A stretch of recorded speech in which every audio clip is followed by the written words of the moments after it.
প্রধানমন্ত্রী শেখ হাসিনা বলেছেন, এখন ঘরে বসেই হজের কাজ করা যাচ্ছে। এরপর থেকে আর কোনো ক্যাম্পে না থেকে মডেল মসজিদেই হজের ট্রেনিং নেওয়া যাবে। বুধবার দুপুরে রাজধানীর আশকোনা হজ ক্যাম্পে ২০২৪ সালের জন্য হজ কার্যক্রমের উদ্বোধনী অনুষ্ঠানে এই কথা বলেন তিনি। এদিন সকালে আনুষ্ঠানিকভাবে হিজরি ১৪৪৫ সালের হজ কার্যক্রমের উদ্বোধন ঘোষণা করেন প্রধানমন্ত্রী।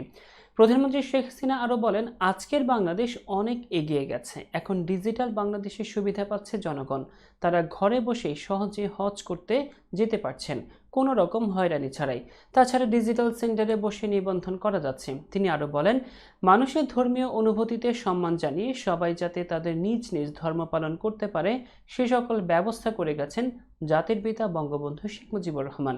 তিনি ইসলামিক ফাউন্ডেশন প্রতিষ্ঠা করে দিয়েছেন। হাজিদের উদ্দেশ্যে প্রধানমন্ত্রী আরও বলেন, আপনারা মুসলিম বিশ্বের জন্য দোয়া করবেন। ফিলিস্তিনি মুসলিমদের অধিকার রয়েছে, এই অধিকার তাদের দিতে হবে। এটা কেউ যেন কেড়ে নিতে না পারে। মুসলিম বিশ্ব এক হলে ফিলিস্তিন সহ বিশ্ব মুসলিমদের দাবি আদায় সহজ হতো। আমি সবসময় ফিলিস্তিনের পক্ষে কথা বলে যাব।